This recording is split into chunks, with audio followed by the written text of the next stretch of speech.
Hey sports fans, Coach Nick here and welcome to B-Ball Breakdown. If you haven't seen part 1 of our triangle offense breakdown, check it out in the link below. And here is part 2 where we go over the forward across and the corner option.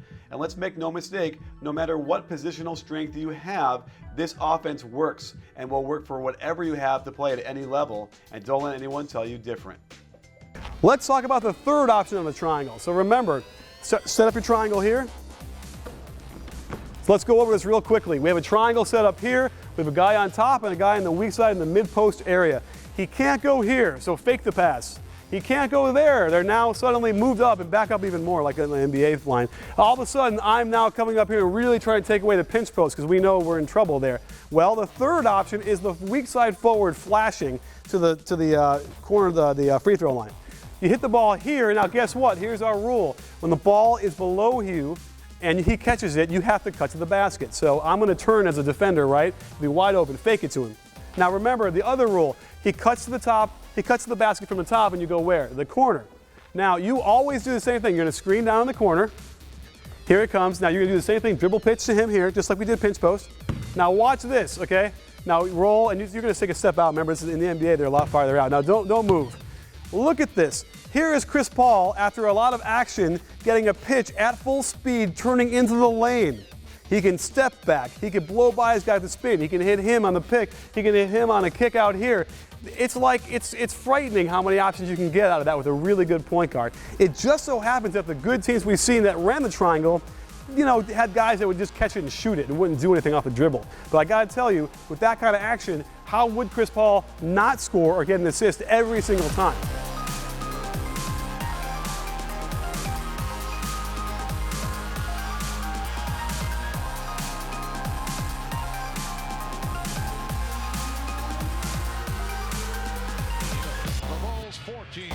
Game 2 of the best of 5. Mercy, a native of Chicago. Telling us his football. He's matched with Horace Grant. 3 minutes in. Second quarter. The Blazers lead by 9. Sitting down. So starting to have a particularly good game the other night here on Friday and struggled.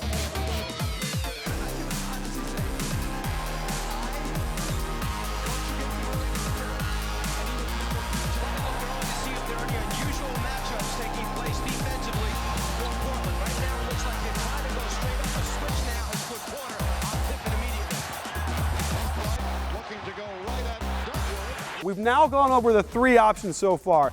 He looks here, can't get it. He looks to the top, can't get it because the defense is there. He looks here, he flashes. Let's say he can't get it. If you flash, can't get it, you get back out of there. Now the last option, which is actually the best option, is when throwing the ball to the corner, okay? So throw it there. This will trigger a whole series of things. First, you back screen him and he cuts to the hoop. So back screen by the 3-point line. Cut to the hoop. Okay, don't give it to him. But that's a viable cut that you could get open a lot often if you really set your man up. So stay there. Now, then you come and screen here. So what's happening now is this guy who's screening is now set 2 screens in a row. His man is going to be all over the place trying to keep up, right? He's not going to be in position to really defend or help out on that screen and roll. So at this point, you're going to go to the corner and you're screening for him on the weak side here. You step in and screen for him. You go right to the corner. So now look at this. Come around that screen. Now okay, here's the thing, don't move. Now, Chris Paul gets the ball in the corner. You have a cut through, brought the defense away, and you have a screen and roll there, going to the middle of the floor. Again, there is no way in heck he's not going to get a good shot. It's going to be a devastating shot for the defense no matter what he gets. He can pop at the corner, he can roll with him here. If he's a big man, doesn't shoot, he now has this cross-court pass, which you know guys like Rondo throw in their sleep, wide open to somebody who just cut through, who's probably going to be open, getting a down screen here. And he's got the other guy, this used to be Derek Fisher all the time, who is just sliding along with him like this, looking for the shot along the 3-point arc, okay? And this is called the garden spot, by the way. Does anyone remember why it's called the garden spot? Because this is where shots grow, okay? So, you have to understand, this is all about angles and spacing. Rather than like read and react or all those misnomers people try and use, it's all about angles and spacing and giving your teammates the options that they can use to best make themselves better and to best get themselves shots. So like for instance, here's a good example. He's a three-point shooter on that screen, he'll pop out. If he's not, he rolls. If you're a three-point shooter, that could be a screen and roll where you can shoot a three if you like. Or if you're a penetrator, you get right into the lane, break him down, crossover, whatever you like to do. So let's see that one in real time.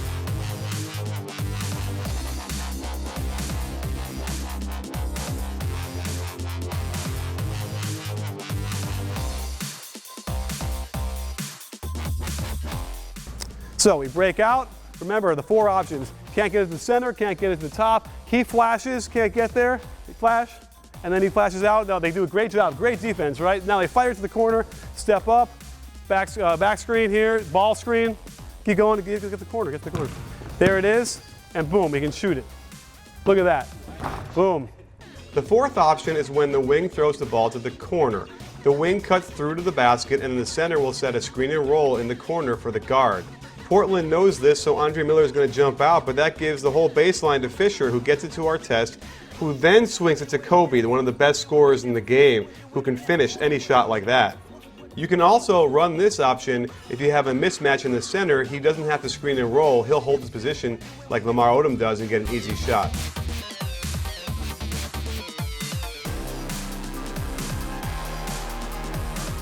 Those are the basic four options, and that's all the Lakers had to run in 2000 through 2003 to win 3 straight championships.